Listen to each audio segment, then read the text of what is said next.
ಈಗ GST registration 20 ಲಕ್ಷದ ಒಂದು ಇದಿದೆ, ಏನು ಥ್ರೆಶೋಲ್ಡ್ ಲಿಮಿಟ್ ಇದೆ. ಅದಾದಮೇಲೆ ಕಂಪಲ್ಸರಿ ನೀವು ರಿಜಿಸ್ಟ್ರೇಷನ್ ಮಾಡ್ಕೋಬೇಕು. ಸೊ ನೀವೇನು ಟ್ರಾನ್ಸಾಕ್ಷನ್ ಮಾಡಿದ್ರು ಆಟೋಮೆಟಿಕಲಿ ಏನಾಗುತ್ತೆ, ಎಲ್ಲಾದರೂ ಒಂದು ರಿಫ್ಲೆಕ್ಟ್ ಆಗುವಂಥದ್ದೇ. Export has become major source of income. ತುಂಬ ಎಕ್ಸ್ಪೋರ್ಟ್ ಮಾಡಿದ ತಕ್ಷಣ ನಿಮ್ಮ ಇನ್ಕಮ್ ಲೆವೆಲ್ ಜಾಸ್ತಿ ಆಗ್ತದೆ, ಅಂದರೆ ಭಾರತದ GDP ಲೆವೆಲ್ ಚೆನ್ನಾಗಿ ಆಗ್ತವೆ. Artificial intelligence, data analytics, data centres, ಇದೆಲ್ಲ ಇವಾಗಿನ ಕಾನ್ಸೆಪ್ಟ್ಗಳು. ಇಂಡೈರೆಕ್ಟ್ಲಿ ಗೌರ್ಮೆಂಟ್ ಹೇಳ್ತಾ ಇದೆ, ನೀವು ಓಲ್ಡ್ ರೆಜಿಮಿಂದ ನ್ಯೂ ರೆಜಿಮಿಗೆ ಹೋಗಿ ಅಂತ ಹೇಳಿ. ಇದರಲ್ಲಿ ನೋಡಿ ಇನ್ನೊಂಚೂರಿ ಈ ಥರದೊಂದು ಘಟನೆ ಬೆಂಗಳೂರಲ್ಲಿ ಭಾರಿ ಸುದ್ದಿ ಮಾಡ್ತು. ಈ ಬೆಂಗಳೂರಲ್ಲಿ ಯಾರ್ಯಾರೆಲ್ಲ ಕಾಂಡಿಮೆಂಟ್ಸು, ಈ ಸಣ್ಣ ಸಣ್ಣ ಹೋಟೆಲ್ಗಳು ಇಟ್ಕೊಂಡಿದಾರಲ್ಲ, ಅವರೆಲ್ಲ ಏನು ಅಂದ್ರೆ 5 ಲಕ್ಷ 10 ಲಕ್ಷ ತಿಂಗಳಲ್ಲಿ ಅವರು ಏನು ಟ್ಯಾಕ್ಸ್ ದುಡಿತಾ ಇದ್ದಾರೆ. ಸೊ ಅದನ್ನ ಟ್ಯಾಕ್ಸ್ ಕಟ್ತಾ ಇಲ್ಲ ಅಂತ ಇತ್ತೀಚೆಗೆ ಬಹಳ ಸುದ್ದಿ ಆಯ್ತು. ಅವ್ರ ಮೇಲೆಲ್ಲ ನೋಟಿಸ್ ಬಂತು ಸರ್ಕಾರದಿಂದ.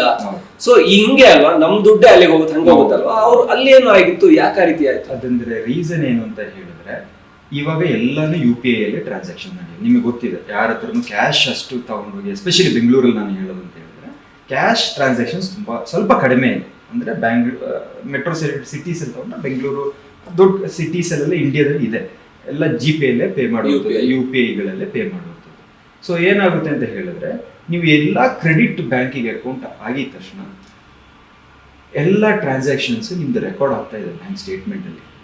ಸೊ ನೀವು ಕ್ರೆಡಿಟ್ ಸೈಡಲ್ಲಿ ಬರುವಂಥ ಅಮೌಂಟ್ಗಳೆಲ್ಲ ಅದು ಇನ್ಕಮ್.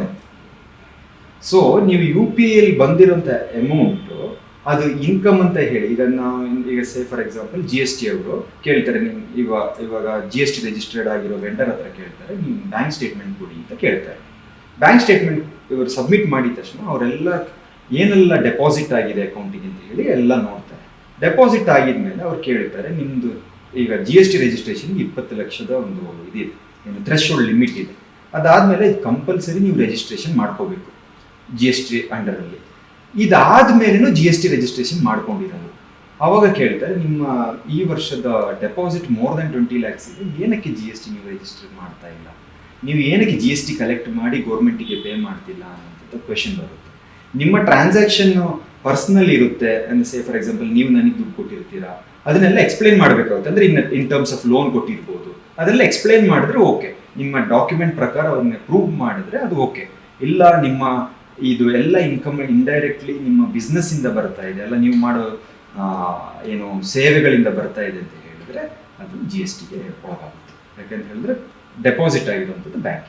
ಬಟ್ ಅದ್ರಲ್ಲಿ ಕೆಲವು ಗೂಡ್ಸ್ ಮೇಲೆ ಟ್ಯಾಕ್ಸ್ ಇರಲ್ಲ, ಸೊ ಅದಕ್ಕೂ ಪೇ ಮಾಡಿದ್ದು ಟ್ಯಾಕ್ಸ್ ಅಪ್ಲೈ ಆಗ್ತಾ ಇದೆ ಅಂತೆಲ್ಲ ಇವ್ರು ಹೇಳ್ತಾರೆ ಶಾಪ್ಸ್ನವರು. ಇದು ಕೆಲವು ಮಿಲ್ಕ್ ಇದಕ್ಕೆಲ್ಲ ಏನೋ ಟ್ಯಾಕ್ಸ್ ಇರಲ್ಲ. ಸೊ ಅದನ್ನೆಲ್ಲ ನಾವು ಇನ್ಕಮ್ ನಮ್ ಬಂದಾಗ ಸೊ ಅದಕ್ಕೆ ಟ್ಯಾಕ್ಸ್ ಅಪ್ಲೈ ಆಗ್ಬಾರ್ದು, ಅದರಿಂದಾಗಿ ಜಾಸ್ತಿ ತೋರಿಸ್ತಾ ಇದೆ, ನಮ್ಗೆ ಇನ್ಕಮೇ ಇಲ್ಲ ಅಂತ ಅವ್ರು ಹೇಳ್ತಾರೆ. ಅಂದ್ರೆ ಅದರಲ್ಲಿ ಒಂದು ಕಾನ್ಸೆಪ್ಟ್ ಬರುತ್ತೆ ಅಂತ ಹೇಳಿದ್ರೆ ಕಾಂಪೋಸಿಟ್ ಟ್ಯಾಕ್ಸ್ ಅಂತ ಹೇಳಿ ಬರುತ್ತೆ. ಅದು ಆಸ್ ಪರ್ ದ ಆಕ್ಟೇ ಇರುವಂಥದ್ದು. ಎಲ್ಲ ಈಗ ಸೇ ಫಾರ್ ಎಕ್ಸಾಂಪಲ್ ನೀವು ಹೋಗಿ ಒಂದು ಹಾಲು ತಗೋತೀರಾ, ಒಂದು ಬಿಸ್ಕೆಟ್ ತಗೊಳ್ತೀರಾ, ಏನೋ ಒಂದು ಒಂದು ಚಾಕ್ಲೇಟ್ ತಗೋತೀರಾ, ಬಿಸ್ಕೆಟ್ಸ್ ಏನೋ ಒಂದು ತಗೊಂಡು ಬರ್ತೀರಾ, ಅದಕ್ಕೆಲ್ಲ ನೀವು ಏನು ಮಾಡ್ತೀರಾ, ಅಂಗಡಿಯವನು ಎಲ್ಲಾನು ಒಂದು ಸಣ್ಣ ಒಂದು ಅಂಗಡಿ ಅಂತ ಹೇಳಿದ್ರೆ ಅವನಿಗೆಲ್ಲ GST ಬಿಲ್ ಹಾಕೊಂಡು ಅವನು ಕೊಡೋದಿಲ್ಲ. ಅದಕ್ಕೆ ಏನು ಮಾಡ್ತಾರೆ ಅಂತ ಹೇಳಿದ್ರೆ, ಎಲ್ಲಾನು ಟೋಟಲ್ ಆಗಿ ಇಷ್ಟು ಟರ್ನ್ ಓವರ್ ಇದೆ, ಇಷ್ಟೊಂದು ಟ್ಯಾಕ್ಸ್ ಪೇ ಮಾಡಿ ಅಂತ ಹೇಳಿ ಒಂದು ಕಾಂಪೋಸಿಟ್ ಟ್ಯಾಕ್ಸ್ ಅಂತ ಹೇಳಿ ಒಂದು ಕಾನ್ಸೆಪ್ಟ್ ಇದೆ. ಅದ್ರ ಅಂಡರಲ್ಲಿ ಅದನ್ನ ಟ್ಯಾಕ್ಸ್ ಪೇ ಮಾಡಿ ಅಂತ ಅದು ಲಾದಲ್ಲೇ ಇದೆ ಆ ಥರ ಅಂತ ಹೇಳಿ. ಅಂದರೆ ಅದರದ್ದು ಅರಿವು ಅವ್ರಿಗೆ ಇರೋದಿಲ್ಲ ಅನ್ಲೆಸ್ ಈಗ GST ಅನ್ನುವಂಥದ್ದು ಒಂದು ದೊಡ್ಡ ಕಾನ್ಸೆಪ್ಟ್, ಅಂದರೆ ಒಂದು ಟ್ಯಾಕ್ಸ್ ರಿಫಾರ್ಮ್. ಸೊ ಅವರಿಗೆ ಅದನ್ನ ಅರ್ಥ ಮಾಡಿಕೊಂಡು ಅದನ್ನ ಎಲ್ಲ ಜನಸಾಮಾನ್ಯ ಅರ್ಥ ಮಾಡ್ಕೊಂಡು ಮಾಡುವಂಥದ್ದು ಬಹಳ ಕಡಿಮೆ. ಅಂದರೆ ನಿಮಗೆ ಅಂದರೆ ಎಕ್ಸ್ಪರ್ಟ್ಸ್ ಬೇಕಾಗುತ್ತೆ, ಅದರಿಂದ ಒಂದು ಕನ್ಫ್ಯೂಷನ್ ಬರುತ್ತೆ. ಯಾಕೆಂತ ಹೇಳಿದ್ರೆ some of the goods are exempt from tax, some are taxable. ಆ ಎಕ್ಸೆಂಪ್ಟೆಡ್ ಗೂಡ್ಸ್ ಸೇಲ್ ಮಾಡಿದ್ದಕ್ಕೂ ಟ್ಯಾಕ್ಸ್ ಅಪ್ಲೈ ಆಗ್ಬಿಡುತ್ತೆ ಅಂತ ಹೇಳಿ. ನನ್ಗೆ ಇದರಲ್ಲಿ ಒಂದು ಕುತೂಹಲ, ದೇಶದಲ್ಲಿ ಒಂದಷ್ಟು ಲಕ್ಷ ಜನ ಮಾತ್ರ ಟ್ಯಾಕ್ಸ್ ಕಟ್ತಾರೆ ಅಂತಂದ್ರೆ, ಈ ಎಲ್ರಿಗೂ ಏನೋ ಟ್ಯಾಕ್ಸ್ ಕಟ್ಟೋದು ಯಾರೋ ಅದಾನಿ ಅಂಬಾನಿ ಅವ್ರು ಟ್ಯಾಕ್ಸ್ ಕಟ್ಟ, ನಾವೆಲ್ಲ ಏನ್ ದುಡಿತಾ ಇದೀವಿ, ನಮ್ದೆಲ್ಲ ದೊಡ್ಡ ದುಡಿಮೆ ಅಲ್ಲ ಅನ್ನೋ ತರ. ಈ ತುಂಬಾ ಜನ ಟ್ಯಾಕ್ಸ್ ವಂಚಿಸ್ತಾ ಇದಾರ ಗೌರ್ಮೆಂಟ್ಗಲ್ವಾ, ಅವರೆಲ್ಲ ಟ್ಯಾಕ್ಸ್ ಅಡಿಯಲ್ಲಿ ಬರೋದು ಹೆಂಗೆ, ಹೇಗ್ ಸರ್ಕಾರ ಏನ್ ವರ್ಕ್ ಮಾಡುತ್ತೆ ಅದಕ್ಕೆ ಅಂತ? ನೀವೇ ನೋಡಿರೋ ಪ್ರಕಾರ ಅಂದ್ರೆ ಟ್ಯಾಕ್ಸ್ ಅಲ್ಲಿ ರಿಫಾರ್ಮ್ ಆಗಿದೆ. ಈಗ ಟ್ಯಾಕ್ಸ್ ಅವಾಯ್ಡ್ ಆಗ್ತಾ ಇಲ್ವಾ, ಟ್ಯಾಕ್ಸ್ ಕಡಿಮೆ ಕಟ್ತಾ ಇಲ್ವಾ ಅಂತ ಹೇಳಿದ್ರೆ ಅದು ಹೌದು. ಅದನ್ನ ಅವಾಯ್ಡ್ ಮಾಡೋಕ್ಕಾಗದಿರುವಂಥ ಒಂದು ಕಾನ್ಸೆಪ್ಟೇ ಅದು. ಆದರೆ ಭಾರತ ಸರ್ಕಾರ ತುಂಬಾನೇ ಅಡ್ವಾನ್ಸ್ಡ್ ಆಗಿ ಅದರ ಟೆಕ್ನಾಲಜಿ, ಡೇಟಾ ಅನಾಲಿಟಿಕ್ಸ್ ಎಲ್ಲ ಯೂಸ್ ಮಾಡಿ ಇವಾಗ ಅದರದ್ದು ಅಂದರೆ ಏನು ಹೇಳೋದು ಪ್ರಮಾಣ ಕಡಿಮೆ ಮಾಡಿದ್ದಾರೆ. ಅಂದರೆ ನೀವು ಏನೇ ಟ್ರಾನ್ಸಾಕ್ಷನ್ ಮಾಡಿದ್ರು ಪ್ಯಾನ್ ಆಧಾರ್ ಲಿಂಕ್ಡ್. ಸೊ ನೀವೇನು ಟ್ರಾನ್ಸಾಕ್ಷನ್ ಮಾಡಿದ್ರು ಆಟೋಮೆಟಿಕಲಿ ಏನಾಗುತ್ತೆ, ಎಲ್ಲಾದ್ರೂ ಒಂದು ರಿಫ್ಲೆಕ್ಟ್ ಆಗುವಂಥದ್ದೇ. ಯಾವುದೇ ಡಿಪಾರ್ಟ್ಮೆಂಟಿಗೆ ಕನ್ಸರ್ನ್ ಆದರೂ ನೀವು ಒಂದು ಲ್ಯಾಂಡ್ ಪರ್ಚೇಸ್ ಮಾಡ್ತೀರಾ, ಲ್ಯಾಂಡ್ ಸೇಲ್ ಮಾಡ್ತೀರಾ ಅಂತ ಹೇಳಿದ್ರೆ ಆಟೋಮೆಟಿಕ್ ಆಗಿ ಸಬ್ ರಿಜಿಸ್ಟರಲ್ಲಿ ಲಿಂಕ್ ಆಗಿರುತ್ತೆ. ಅದೇ ಇದು ಇನ್ಕಮ್ ಟ್ಯಾಕ್ಸಲ್ಲಿ ರಿಫ್ಲೆಕ್ಟ್ ಆಗುತ್ತೆ. ಒಂದು ನೀವು ಹೇಳೋದಂತ ಹೇಳಿದ್ರೆ AIS ಅಂದರೆ ಆ್ಯನ್ಯುವಲ್ ಇನ್ಫಾರ್ಮೇಷನ್ ಸಿಸ್ಟಮ್ ಸ್ಟೇಟ್ಮೆಂಟು, ಮತ್ತು ಟ್ಯಾಕ್ಸ್ ಇನ್ಫಾರ್ಮೇಷನ್ ಸ್ಟೇಟ್ಮೆಂಟ್ ಅಂತ ಹೇಳಿ ಎಲ್ಲ ಇಂಡಿವಿಜುವಲ್ ಅಕೌಂಟಲ್ಲೂ ಬಂದು ರಿಫ್ಲೆಕ್ಟ್ ಆಗಲು ಶುರುವಾಗುತ್ತೆ. ಸೊ ಈಗ ಏನಾಗಿದೆ ಅಂತ ಹೇಳಿದ್ರೆ, ಸಿನ್ಸ್ ಇದೆಲ್ಲ ಲಿಂಕ್ ಆಗಿರೋದ್ರಿಂದ ಆ್ಯಂಡ್ ಡಿಜಿಟಲ್ ಟ್ರಾನ್ಸಾಕ್ಷನ್ಸ್ ನಡೆಯೋದ್ರಿಂದ ಅದರದ್ದು ಪ್ರಮಾಣ ಕಡಿಮೆ ಆಗಿದೆ. ನಾನು 100% ಹೋಗಿದೆಯಾ ಅಂತ ಹೇಳಿದ್ರೆ ಇದು ಅದನ್ನು ವೌಚ್ ಮಾಡೋಕ್ಕಾಗಲ್ಲ, ಬಟ್ ಅದರದ್ದು ಪ್ರಮಾಣ ತುಂಬ ಕಡಿಮೆ ಆಗಿದೆ. ಅದರದ್ದು ಗ್ಯಾಪ್ ಅಂದರೆ ಏನು ಹೇಳೋದು, ಟ್ಯಾಕ್ಸ್ ಕಟ್ಟೋರು ಟ್ಯಾಕ್ಸ್ ಕಟ್ಟದಿರೋದು ಗ್ಯಾಪ್ ಕಡಿಮೆ ಆಗ್ತಾ ಬರ್ತಾ ಇದೆ ಅದಂತ ಹೇಳ್ಬೋದು. ಈಗ ದೇಶಕ್ಕೆ ಬರ್ತಾ ಇರೋ ಟ್ಯಾಕ್ಸ್ ಇದೆಯಲ್ಲ, ಒಟ್ಟಾರೆ ನಮ್ಗೆ ಬರ್ತಾ ಇರೋಂಥ ಇನ್ಕಮ್, ದೇಶಕ್ಕೆ ಬರ್ತಾ ಇರೋ ಇನ್ಕಮ್ ಪ್ರತಿ ವರ್ಷ ಹೆಚ್ಚಾಗ್ತಾ ಇದೆಯಾ? ತುಂಬಾ ಒಳ್ಳೆ ಇದರಲ್ಲಿ ಹೆಚ್ಚಾಗ್ತಾ ಇದೆಯಾ ಅಥವಾ ಹೇಗಿದೆ ದೇಶದ ಕಂಡೀಷನ್ ಹೇಗಿದೆ? ಯಾಕೆಂದ್ರೆ 5 ಟ್ರಿಲಿಯನ್ ಎಕಾನಮಿ ಅಂತಾರೆ, ಜೊತೆಗೆ 3rd ಲಾರ್ಜೆಸ್ಟ್ ಎಕಾನಮಿ ಅಂತಾರೆ, ಜಪಾನ್ ಬೀಟ್ ಮಾಡಿ 4th ಲಾರ್ಜೆಸ್ಟ್ ಆಗಿದೀವಿ ಅಂತಾರೆ. ಇದನ್ನೆಲ್ಲ ನೋಡಿದ್ರೆ ಆ ಅಚೀವ್ಮೆಂಟ್ ಕಡೆಗೆ ಹೋಗ್ತಾ ಇದೆಯಾ? ಎಕನಾಮಿಕ್ ಗ್ರೋತ್ ಹೆಂಗಿದೆ?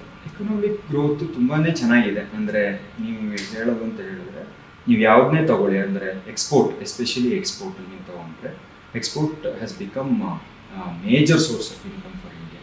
ನೀವು ಟ್ಯಾರಿಫ್ ಅದು ಏನೇ ಹೇಳಿ, ಅಂದರೆ US ಟ್ಯಾರಿಫ್ ಎಲ್ಲ ನಡೀತಾನೆ ಇದೆ, ಇನ್ನೂ ಇಂಪ್ಲಿಮೆಂಟ್ ಆಗಿಲ್ಲ, ಮಾತಾಡ್ತಾನೇ ಇದ್ದಾರೆ ಟ್ಯಾರಿಫ್ ಅಂತ ಹೇಳಿದ್ರೆ. ನೀವು ಈ ವರ್ಷ ಲಾಸ್ಟ್ ಇಯರ್ ಕಂಪೇರ್ ಮಾಡಿದ್ರೆ ಇಂಡಿಯಾದ ಎಕ್ಸ್ಪೋರ್ಟ್ ಜಾಸ್ತಿನೇ ಆಗಿದೆ.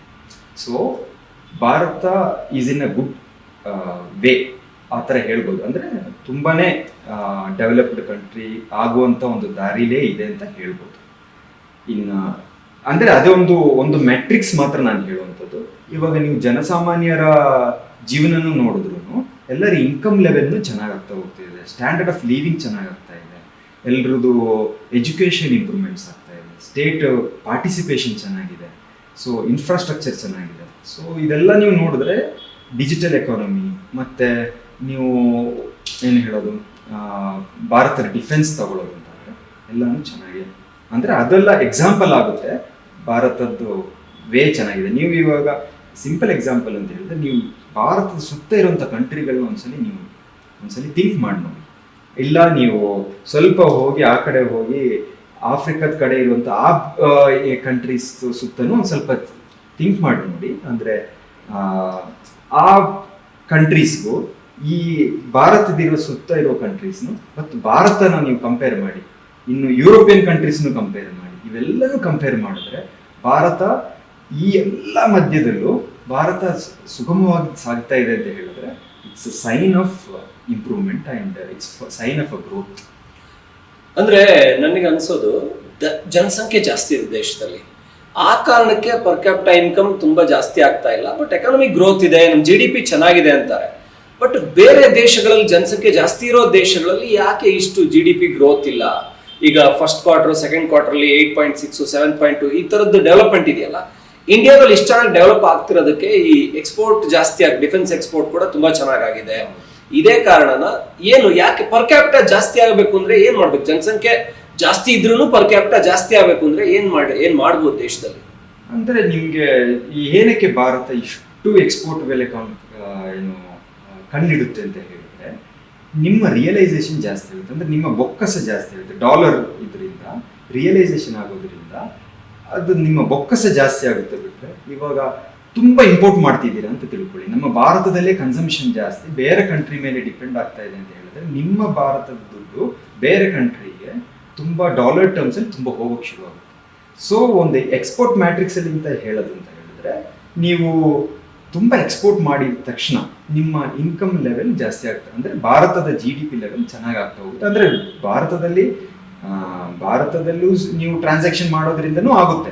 ಇದೊಂದು ಮೆಟ್ರಿಕ್ಸ್ ಮಾತ್ರ ಹೇಳುವಂಥದ್ದು ಅಷ್ಟೇ. ಮೆಟ್ರಿಕ್ಸ್ ಅಂದ್ರೆ ಒಂದು ಮಾನದಂಡ, ಅದನ್ನ ಒಂದು ಅಳಿವು ಮಾನದಂಡ ಆ ತರ ಅಂತ ಹೇಳ್ಕೋಬಹುದು. ಸೊ ಅದನ್ನ ಬೇಸ್ ಮಾಡಿ ಹೇಳೋದಂತ ಅಂದ್ರೆ, ನೀವು ಎಕ್ಸ್ಪೋರ್ಟ್ ತುಂಬಾ ಚೆನ್ನಾಗಿ ಮಾಡ್ತಿದ್ದೀರಾ, ಇಂಪೋರ್ಟ್ ಕಡಿಮೆ ಆಗ್ತಾ ಇದೆ, ನಿಮ್ಮ ಡೊಮೆಸ್ಟಿಕ್ ಕನ್ಸಂಪ್ಷನ್ ಚೆನ್ನಾಗಿ ನಡೀತಾ ಇದೆ, ನಿಮ್ಮ ಟೆಕ್ನಾಲಜಿಯಲ್ಲಿ ಡೆವಲಪ್ಮೆಂಟ್ ಆಗ್ತಾ ಇದೆ. ಈ ಟೆಕ್ನಾಲಜಿ ಡೆವಲಪ್ಮೆಂಟ್ ಆಗೋದ್ರಿಂದ ನನ್ನಿಂದ ಏನಾಗ್ತಾ ಇದೆ, ರೆವಿನ್ಯೂ ಜಾಸ್ತಿ ಆಗ್ತಾ ಇದೆ. ರೆವಿನ್ಯೂ ಎಲ್ಲಿಂದೆಲ್ಲ ಬರ್ತಾ ಇದೆ, ನಾನು ಕೊಡೋ ಸರ್ವಿಸಸ್ ಅಬ್ರಾಡ್ ಇರ್ಬೋದು, ವಿತಿನ್ ಕಂಟ್ರಿ ಇರ್ಬೋದು, ಎಲ್ಲದರಿಂದನೂ ರೆವಿನ್ಯೂ ಜಾಸ್ತಿ ಆಗ್ತಾ ಇದೆ. ಸೊ ನಮ್ಮ ಡಿಪೆಂಡೆನ್ಸಿ ಆನ್ ಅದರ್ ಕಂಟ್ರೀಸ್ ಕಡಿಮೆ ಆಗ್ತಾ ಬರುತ್ತೆ. So that is a matrix for saying that ನಿಮ್ಮ ಕಂಟ್ರಿ ಗ್ರೋತಲ್ಲಿದೆ ಅಂತ ಹೇಳಿ. ಸೊ ಪರ್ ಕ್ಯಾಪಿಟಲ್ ಇನ್ಕಮ್ ಹೇಗೆ ಜಾಸ್ತಿ ಮಾಡ್ಬೋದು ಅಂತ ಹೇಳಿದ್ರೆ, ನೀವು ಆದಷ್ಟು ನಿಮ್ಮ ಭಾರತದ ರಿಸೋರ್ಸಸ್ನ ಯೂಸ್ ಮಾಡಿಕೊಂಡು ನೀವು ಎಕ್ಸ್ಪೋರ್ಟ್ ಮಾಡಿ, ಅಲ್ಲಿ ಬರುವಂಥ ದುಡ್ಡುಗಳನ್ನ ಭಾರತದಲ್ಲೇ ಇನ್ವೆಸ್ಟ್ ಮಾಡಿ, ಮತ್ತೆ ಎಕ್ಸ್ಪೋರ್ಟ್ ಮಾಡಿ, ಮತ್ತೆ ಬರುವಂಥದ್ದನ್ನ ಭಾರತದಲ್ಲೇ ಹೂಡಿಕೆ ಮಾಡಿ, ಅದರಲ್ಲಿ ಬರುವಂಥದ್ದನ್ನ ಭಾರತದವರೇ ಅದನ್ನ ಏನು ಹೇಳೋದು, ಅದನ್ನ ಭಾರತದಲ್ಲೇ ಇನ್ವೆಸ್ಟ್ ಮಾಡಿ ಭಾರತದ ಜನಸಾಮಾನ್ಯರಿಗೆ ಅದು ತಲುಪಿದ್ರೆ ಅದು GDPಗೆ ಒಂದು ಕಾರಣ. ಆದಷ್ಟು ಇಂಪೋರ್ಟನ್ನು ಕಡಿಮೆ ಮಾಡ್ತಾ ಹೋಗ್ತೀವಿ. ಈಗ ಅಂದ್ರೆ ಯಾವ ಸೆಕ್ಟರ್ಗೆ, ಅಂದ್ರೆ ಈಗ ಕ್ಯಾಪಿಟಲ್ ಇನ್ವೆಸ್ಟ್ಮೆಂಟ್ ಜಾಸ್ತಿ ಇರಬೇಕು, ಇನ್ಫ್ರಾಸ್ಟ್ರಕ್ಚರ್ಗೆ ಜಾಸ್ತಿ ಕೊಟ್ರೆ ದೇಶ ಇಂಪ್ರೂವ್ ಆಗುತ್ತೆ ಅಂತಾರೆ. ಅಂದ್ರೆ ರೋಡ್ಸ್ ಇದಕ್ಕೆ ಇನ್ವೆಸ್ಟ್ ಮಾಡೋದ್ರಿಂದನೇ ದೇಶದಲ್ಲಿ ಬಿಸ್ನೆಸ್ ಗ್ರೋತ್ ಆಗುತ್ತೆ ಅಂತ. ಸೊ ಯಾವ ಏರಿಯಾಗೆ ಗೌರ್ಮೆಂಟ್ ಕಾನ್ಸಂಟ್ರೇಟ್ ಮಾಡಬೇಕು, ಯಾವ್ದಕ್ಕೆ ಮಾಡ್ತಾರೆ? ಯಾಕೆಂದ್ರೆ ಕೆಲವು ಸರಿ ಅವ್ರದ್ದು ಪೊಲಿಟಿಕಲ್ ಅಜೆಂಡಾ ಇರುತ್ತೆ, ಇದಕ್ಕೆ ಮಾಡಬೇಕು ಅಂತ.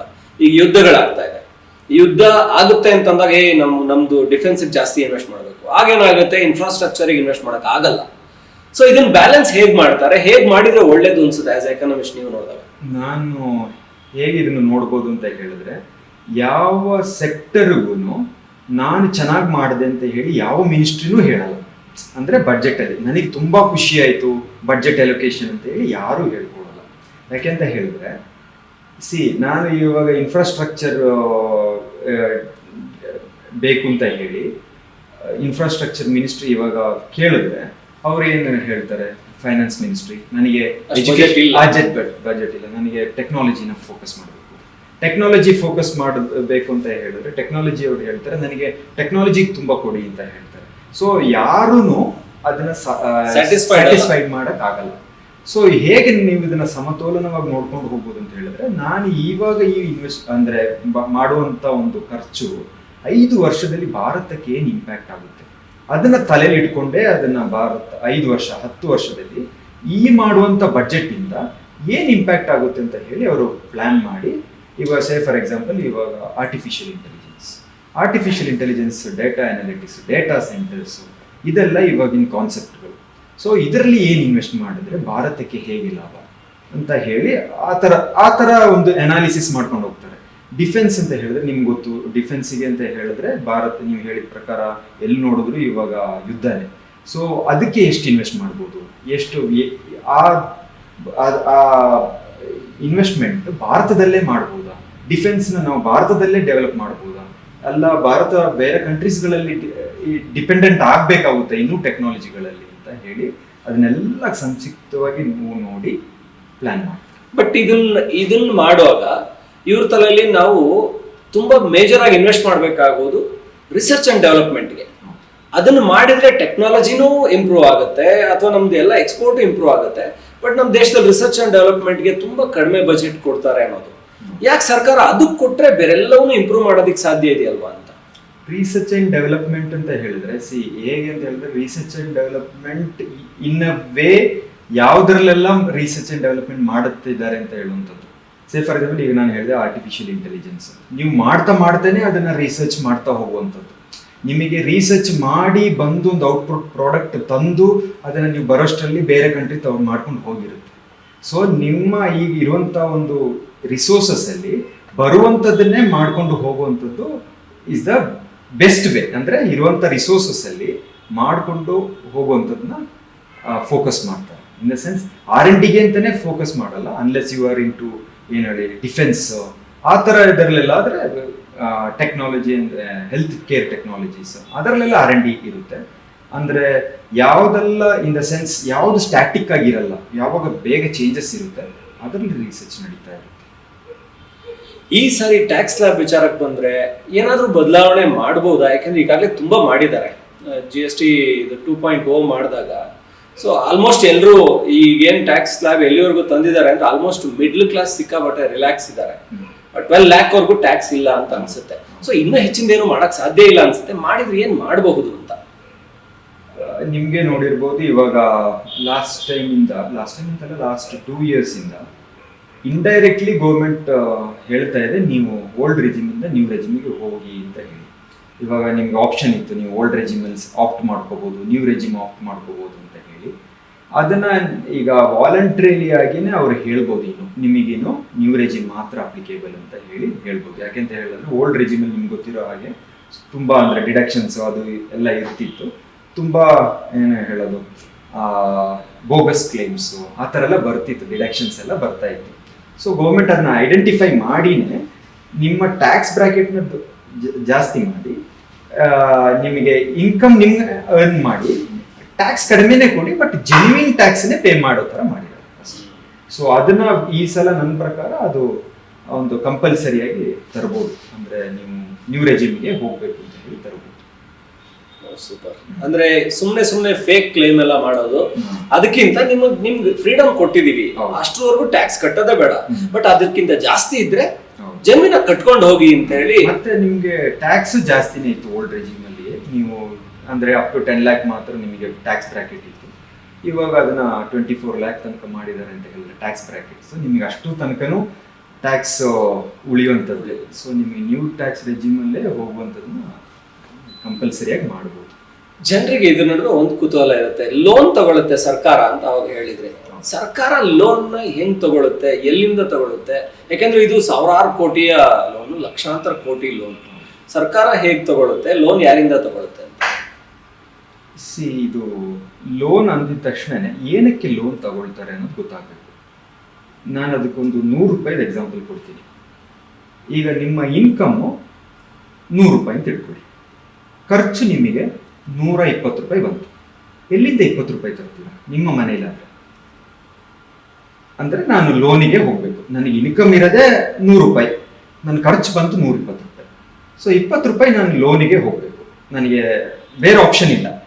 ಸೊ ಗೌರ್ಮೆಂಟ್ ಏನು ಮಾಡುತ್ತೆ, ನನಗೆ 20 ರೂಪಾಯಿ ದುಡ್ಡು ಬೇಕು ಅಂತ ಹೇಳಿ RBI ಹತ್ರ ಹೇಳುತ್ತೆ, ನನಗೆ 20 ರೂಪಾಯಿ ಬೇಕು, ಇದೆಲ್ಲ ನನ್ನ ಪ್ರಾಜೆಕ್ಟ್ಗಳಿದೆ, ನನಗೆ ಇದೆಲ್ಲ ಖರ್ಚುಗಳಿದ್ದಾವೆ ಅಂತ ಹೇಳಿ ಮಂಡನೆ ಮಾಡುತ್ತೆ. RBI ಏನು ಮಾಡುತ್ತೆ, ಇಂಡೈರೆಕ್ಟ್ಲಿ ಬ್ಯಾಂಕ್ಗಳಿಗೆಲ್ಲ ಸೆಕ್ಯೂರಿಟಿ ಅಂದರೆ ಗೌರ್ಮೆಂಟ್ ಸೆಕ್ಯೂರಿಟೀಸ್ ಇಶ್ಯೂ ಮಾಡುತ್ತೆ. ಸೆಕ್ಯೂರಿಟಿ ಅಂತ ಹೇಳಿದ್ರೆ ಬಾಂಡ್ಸ್ ಇಶ್ಯೂ ಮಾಡೋದು, ಒಂದು ಪೇಪರ್ ಇಶ್ಯೂ ಮಾಡುತ್ತೆ ಅಂತ ತಿಳ್ಕೊಳ್ಳಿ ನೀವು. ಅಂದರೆ ಒಂದು ಕಾಗದ ಇಶ್ಯೂ ಮಾಡುತ್ತೆ ಅಂತ ತಿಳ್ಕೊಳ್ಳಿ. ಇಶ್ಯೂ ಮಾಡಿಬಿಟ್ಟು ಹೇಳುತ್ತೆ, ನನಗೊಂದು 20 ರೂಪಾಯಿ ನಾನು ರೇಸ್ ಮಾಡ್ತಾ ಇದ್ದೀನಿ, ಇಷ್ಟು ರೇಟ್ ಆಫ್ ಇಂಟ್ರೆಸ್ಟ್ ನನಗೆ ಬೇಕು, ನಾನು ಕೊಡ್ತೀನಿ, ನೀವು ಇನ್ವೆಸ್ಟ್ ಮಾಡಿ ಅಂತ ಬ್ಯಾಂಕ್ಗಳಿಗೆ ಹೇಳುತ್ತೆ. ಸೊ ಬ್ಯಾಂಕನ್ನು ನಾನೊಂದು ಎಕ್ಸಾಂಪಲ್, ಬ್ಯಾಂಕ್ ಮತ್ತು LIC ಅಂತ ವಿಮೆ ಕಂಪನಿಗಳು ಅಂತ ದೊಡ್ಡ ದೊಡ್ಡ ಪೆನ್ಷನ್ ಫಂಡ್ಸ್ಗಳ ಹತ್ರ ಈ ಗೌರ್ಮೆಂಟ್ ಸೆಕ್ಯೂರಿಟೀಸ್ನ ಪ್ಲೇಸ್ ಮಾಡುತ್ತೆ ವಿತ್ ಇಷ್ಟು ಇಂಟ್ರೆಸ್ಟ್, ಅಂದರೆ ಲೋವರ್ ಇಂಟ್ರೆಸ್ಟೇ ಇರುತ್ತೆ. ಇಷ್ಟು ಇಂಟ್ರೆಸ್ಟಿಗೆ ನಾನು ನಿಮಗೆ ಫಾರ್ ಎಕ್ಸಾಂಪಲ್ ಆ 20 ರೂಪಾಯಿ ನಾನು 6% ನಿಮ್ಮ ಹತ್ರ ನನಗೆ ಬೇಕು ಅಂತ ಹೇಳಿ ಮಂಡನೆ ಮಾಡಿದ್ರೆ RBI ಆ 20 ರೂಪಾಯಿನ 6%ಗೆ ಬ್ಯಾಂಕಿಂದ ಲೋನ್ ಬಾರೋ ಮಾಡುತ್ತೆ. ಅದನ್ನ ಈ 20 ರೂಪಾಯಿ ಡಿಫಿಸಿಟ್ ಇರುವಂಥದ್ದನ್ನ ಅದು ಗೌರ್ಮೆಂಟ್ ಅದನ್ನ ಬಳಕೆ ಆಗುತ್ತೆ. ಈ ದುಡ್ಡುಗಳು ಎಲ್ಲಿಂದ ಬರುತ್ತೆ ಅಂದ್ರೆ, ನೀವೀಗ ಬ್ಯಾಂಕಿಂದ ಬಂತು ಅಂತ ಹೇಳುತ್ತೆ, ಈಗ ಬ್ಯಾಂಕ್ ಅದನ್ನ ಹೂಡಿಕೆ ಮಾಡುತ್ತೆ RBIಗೆ, ಅಂದ್ರೆ ಇನ್ವೆಸ್ಟ್ ಮಾಡುತ್ತೆ. ಆ ದುಡ್ಡು ಎಲ್ಲಿಂದ ಬಂತು? ಅದು ಜನರದ ದುಡ್ಡೇ. ಸೊ ನೀವು ಡೆಪಾಸಿಟ್ ಮಾಡಿರುವಂಥದ್ದು, ನೀವು ಇನ್ವೆಸ್ಟ್ ಮಾಡಿರೋದು ವಿಮೆ ಕಂಪನಿಗಳಲ್ಲಿ, ಆ ದುಡ್ಡನ್ನ ಗೌರ್ಮೆಂಟ್ ಇಂಡೈರೆಕ್ಟ್ ಆಗಿ ತಗೊಂಡು ಅದಕ್ಕೆ ಇಂಟ್ರೆಸ್ಟ್ ಪೇ ಮಾಡುತ್ತೆ. ಆ ಇಂಟ್ರೆಸ್ಟ್ ಇಂಡೈರೆಕ್ಟ್ ಆಗಿ ಜನಗಳಿಗೇನೆ ಬರುತ್ತೆ.